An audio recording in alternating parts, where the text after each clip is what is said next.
Mister മൂർത്തി, ഈ കാസറ്റിൽ edit റൂമിൽ setup ചെയ്യും. എല്ലാം ഒന്ന് ക്യൂ ചെയ്ത് വെച്ചോളൂ. ഹലോ പ്രകാശ്. ഹായ് സുമിത്രയാ, നീ എന്താ എത്തി ഉടനെ വിളിക്കാത്തത്? എങ്ങനെയുണ്ട് ഹോസ്റ്റൽ ലൈഫ് ഒക്കെ? അവിടുത്തെ നമ്പർ എത്രയാ? 361069. One second. ആ പിന്നെ ഹോസ്റ്റലിൽ വിളിച്ച് ആദ്യം എന്നെ ചോദിച്ചിട്ട് കട്ട് ചെയ്യണം. പിന്നെ കുറച്ച് കഴിഞ്ഞ് വിളിച്ചാൽ ഞാൻ എടുക്കാം. പിന്നെ അവിടെ എന്തൊക്കെയുണ്ട് വിശേഷങ്ങൾ? ഒരു ദിവസം കൊണ്ട് ഒരു വിശേഷവും മതി, വെക്കട്ടെ. എന്താണ് സുമിത്ര കുട്ടാത്? ഈ ചേട്ടന് ഫോണിൽ കൂടെയെങ്കിലും ഒരു ഉമ്മതാ? പോ അവിടുന്ന്, ഓഫീസാ ഇത്. ഇത് പിന്നെന്താ ജയിലാ? ഞാൻ രാത്രി വിളിക്കാം. വേണ്ട വേണ്ട, എപ്പോഴും വിളിക്കണ്ട, ബില്ല് ഒരുപാടാവും. ഞാൻ വിളിക്കും വിളിക്കും വിളിക്കും. വിളിക്കണ്ട, ഞാൻ വെക്കട്ടെ.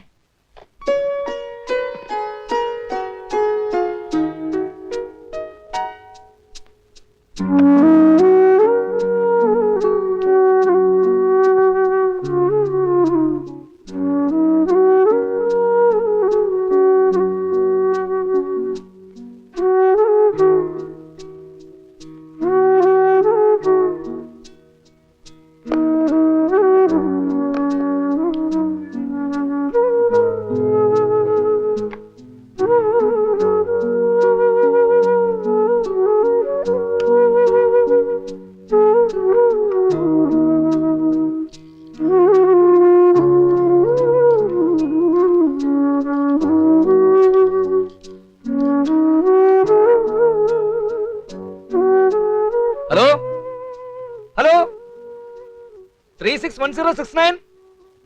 ആ സുമിത്ര എന്ന് കിട്ടുമോ? ഞാൻ ട്രിവാൻഡ്രത്തെ ഹസ്ബൻഡാണ്. ആ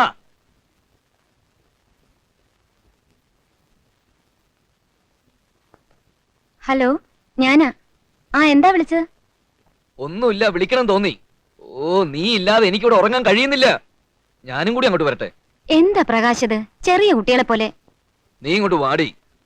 നിന്റെ മണമില്ലാത്ത ഈ വീട്ടിൽ എനിക്ക് ഇങ്ങനെ ജീവിക്കാൻ പറ്റില്ല. പ്രകാശ് STD ആണ്, വെറുതെ വിളിച്ചിട്ട് കാശ് കളയാൻ. ശനിയാഴ്ച ഞാനങ്ങ് എത്താം. എടി നീ ശനിയാഴ്ച ഇങ്ങോട്ട് എത്തണേ, ഞാൻ റെയിൽവേ സ്റ്റേഷനിൽ കാത്തു നിൽക്കും. ഞാനങ്ങ് എത്താം. ഞാൻ വെക്കാണേ, വെക്കട്ടെ. Sumi, hello hello.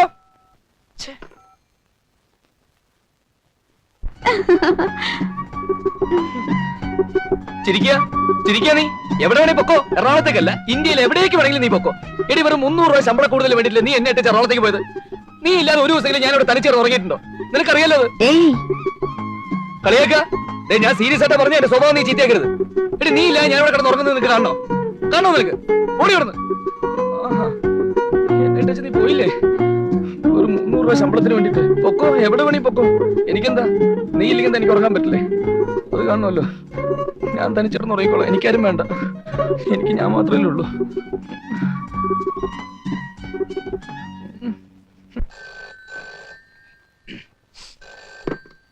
ഹലോ.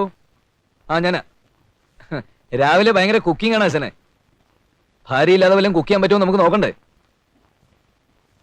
അവളില്ലാതെ ഒന്നും ചെയ്യാൻ പറ്റില്ലെന്ന് അവളുടെ വിചാരം. ആ ഞാൻ 10 മണിക്കെത്താം. ഞാൻ 10 മണിക്കെത്താം. ആ ഇല്ല, ഞാൻ 10 മണിക്ക് എത്താന്ന് പറഞ്ഞില്ലേ? നിങ്ങൾ അവിടെ റെഡി ആയിരിക്കണം മിസ്റ്റർ. 10 മണിക്ക് എത്താന്ന് പറഞ്ഞാൽ 10 മണിക്ക് എത്തും. വന്നില്ലെങ്കിലും ഒന്നുള്ളതല്ല, ഞാൻ എത്താന്ന് 2-3 പ്രാവശ്യം പറഞ്ഞില്ലേ? കാലത്ത് എനിക്കൂടെ കുറച്ച് പണിയുണ്ട്, അത് കഴിഞ്ഞ് ഞാൻ എത്താം. എത്താം. ഓക്കെ.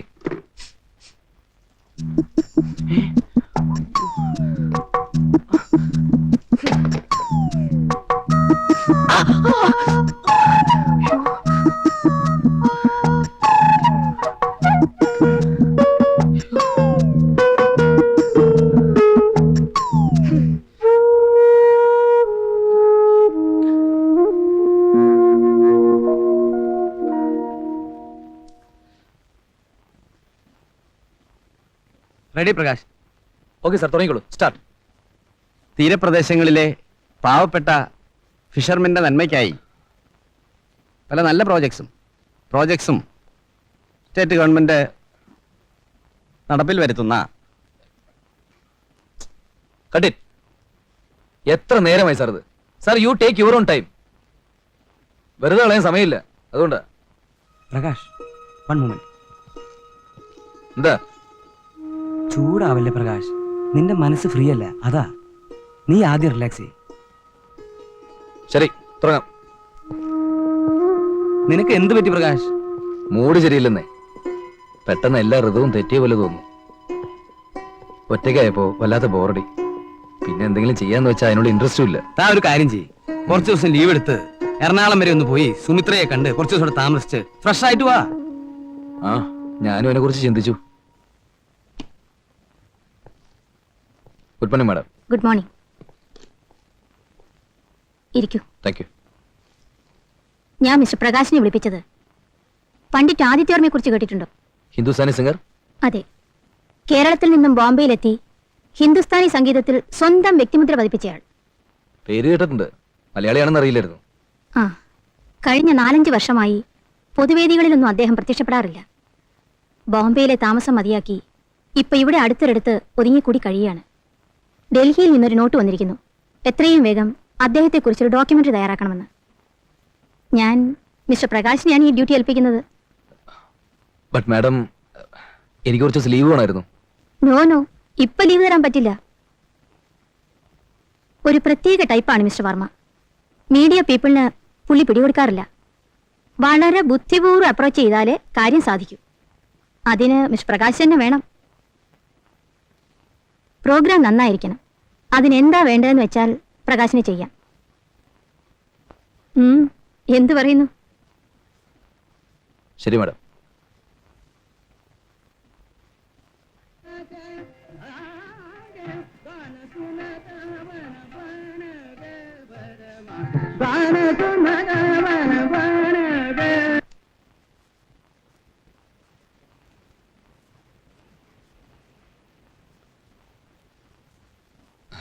നമസ്കാരം സാർ. നമസ്കാരം. വരൂ.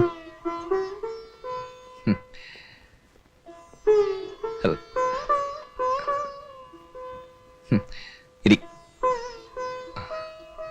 എവിടുന്നാണ്? ഞാൻ സിറ്റിയിൽ നിന്ന് വരിക. എന്നെ കാണാൻ തന്നെ വന്നതാണോ? അങ്ങനെ ചോദിച്ചാ, ഞാൻ ഈ അടുത്ത കാലത്ത് അറിഞ്ഞ സാർ ഇവിടെ താമസിക്കുന്നു. സാറിന്റെ പാട്ടുകൾ ധാരാളം കേട്ടിട്ടുണ്ട്. അപ്പോ നേരിട്ട് കാണുമെന്ന് തോന്നി. Oh sorry sorry sorry really sorry. ഞാൻ വെച്ചോ. അപ്പോ നേരിട്ട് കാണണം തോന്നി. ആ, really it's a very beautiful place sir. സാറിനെ പോലെ ഒരാൾക്ക് താമസിക്കാൻ പറ്റിയ സ്ഥലമാണ്. ഇത്ര നല്ല കാറ്റ് എവിടെ നിന്നാ വരുന്നത്? കടത്തിയതല്ലേ? Oh correct, exactly. അപ്പോ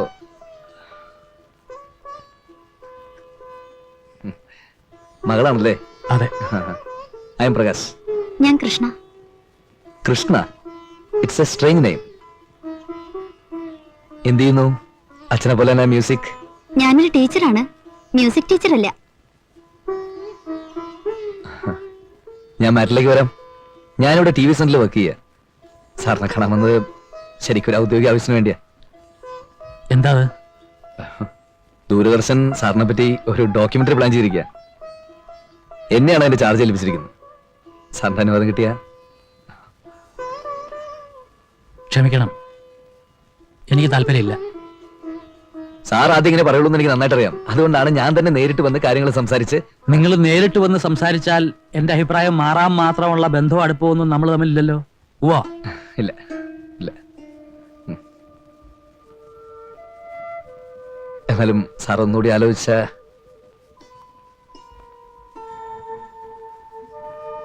ഞാൻ ഇനി ഒരിക്കൽ വരാം. ഇക്കാര്യത്തിന് വേണ്ടി ഇനി ബുദ്ധിമുട്ടണമെന്നില്ല. അച്ഛാ, വേറെന്തെങ്കിലും പറയാനുണ്ടോ? ഇല്ല വേറെ. ആ, ഓ ചായ.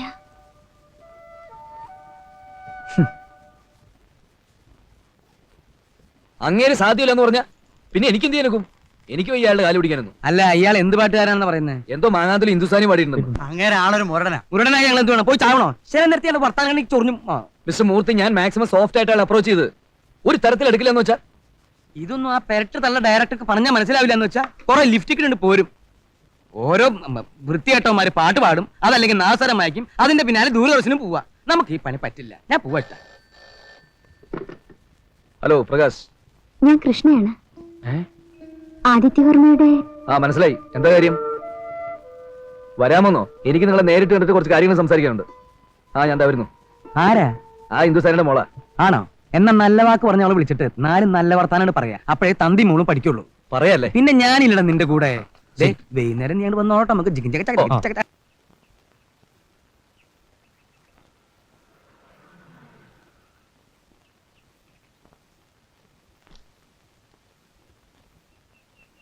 സോറി, ബുദ്ധിമുട്ടായല്ലേ? It's okay. എന്താ കാര്യം? അച്ഛനെ കുറിച്ച് തയ്യാറാക്കാമെന്ന് പറഞ്ഞ ആ പ്രോഗ്രാമിന്റെ അതെ, ഈ പ്രോഗ്രാം ചെയ്യാന്നൊക്കെ പറയുന്നത് എന്റെ പേഴ്സണൽ ആയിട്ടുള്ള ആവശ്യമൊന്നുമല്ല. ഓഫീസിൽ നിന്ന് കിട്ടുന്ന പല അസൈൻമെന്റ് കൂട്ടത്തിൽ ഒന്ന് മാത്രം, അത്രേ ഉള്ളൂ. ഞാനിത് ആദ്യമായിട്ടൊന്നുമല്ല കലാകാരന്മാരെ വെച്ച് പ്രോഗ്രാം ചെയ്യുന്നത്. അയ്യോ മിസ്റ്റർ പ്രകാശ്, എന്റെ കർണാടക അച്ഛൻ സംഗീതത്തിൽ അതിപ്രഗത്ഭരായ ത്യാഗരാജ ഭാഗവതർ, ചെമ്മാങ്കുടി ശ്രീനിവാസയ്യർ, ചെമ്പൈ വൈദ്യനാഥൻ, എം.എസ്. സുബ്ബലക്ഷ്മി, പണ്ഡിറ്റ് രവിശങ്കർ, സുബിൻ മേത്ത, വയലാർ, കണ്ണദാസ്, കുന്നക്കുടി വൈദ്യനാഥൻ, വയലിൻ. എന്തിന് കഴിഞ്ഞ ആഴ്ച യേശുവാസിനെ വെച്ച് ഞാൻ പ്രോഗ്രാം ചെയ്തുള്ളൂ. പക്ഷെ അവരെല്ലാം വളരെ മാന്യമായ രീതിയിലാണ് എന്റെ അടുത്ത് പെരുമാറിയിട്ടുള്ളത്. തന്റെ അച്ഛനോട് കാണിച്ചതേ വെറും ചീപ്പ് ജാടയാ. കഴിഞ്ഞോ?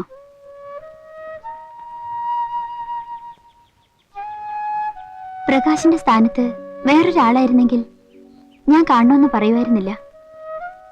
എനിക്ക് പ്രകാശിനെ അറിയാം. ഐ മീൻ, നിങ്ങൾ ചെയ്യുന്ന പ്രോഗ്രാംസ് എല്ലാം ഞാൻ സ്ഥിരമായി കാണാറുണ്ട്. ഏറ്റവും അവസാനത്തെ ആ ചിൽഡ്രൻസ് പ്രോഗ്രാം വരെ.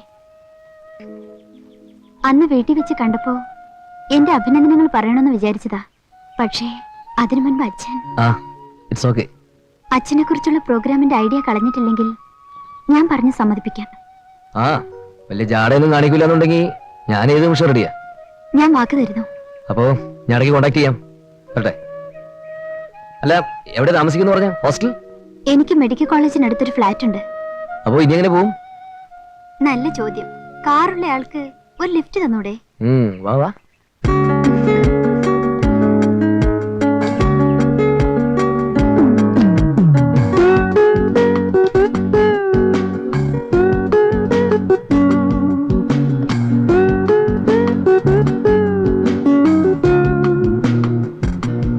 Left side last. ആ, ഇവിടെ തന്നെ. ബൈ. ആദ്യമായിട്ട് വന്നല്ലേ, വരൂ, ഒരു കപ്പ് ചായ കുടിച്ചിട്ട് പോകാം. ഇല്ല, പോട്ടെ. വരുന്നേ.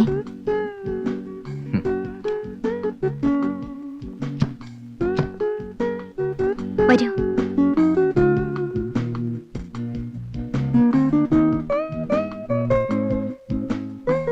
കൃഷ്ണ ഒറ്റയ്ക്ക് എവിടെ? അല്ല, ആരാ കൂട്ടിന്?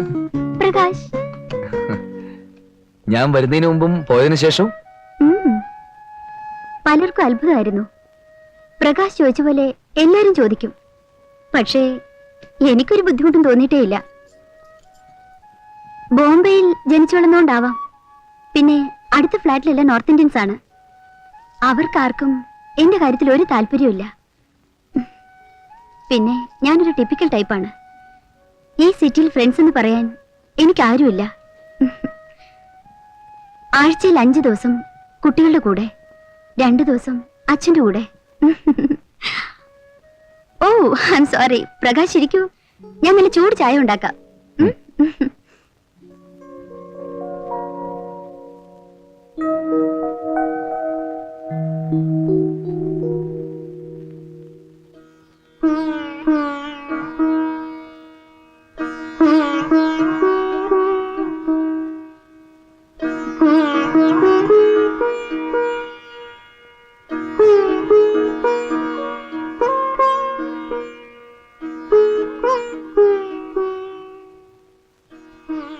അമ്മ 4 വർഷം അമ്മ മരിച്ചിട്ട്. കച്ചേരിക്ക് പോകുമ്പോഴെല്ലാം അച്ഛൻ്റെ കൂടെ അമ്മയായിരുന്നു. പൂനെയിൽ ഒരു പ്രോഗ്രാം നടക്കുമ്പോൾ സ്റ്റേജിൽ വെച്ച് അമ്മയ്ക്ക് ഹാർട്ട് അറ്റാക്ക് വന്നു. അവിടെ വെച്ച് തന്നെ. അതോടെ അച്ഛൻ സംഗീതം നിർത്തി. ആരെല്ലാം നിർബന്ധിച്ചിട്ടും അച്ഛൻ്റെ മനസ്സ് മാറിയില്ല.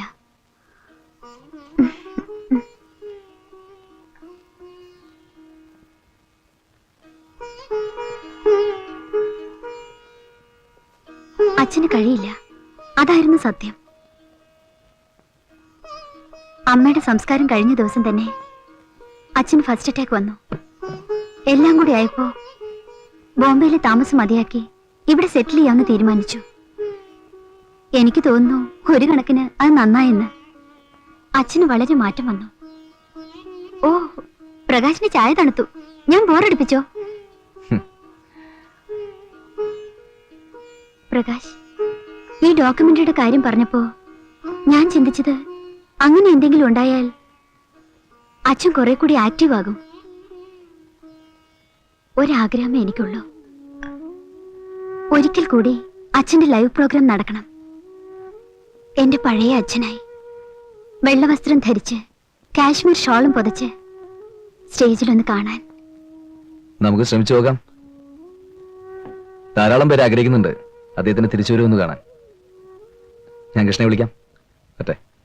ശരി, പറ്റേ? ഓക്കെ.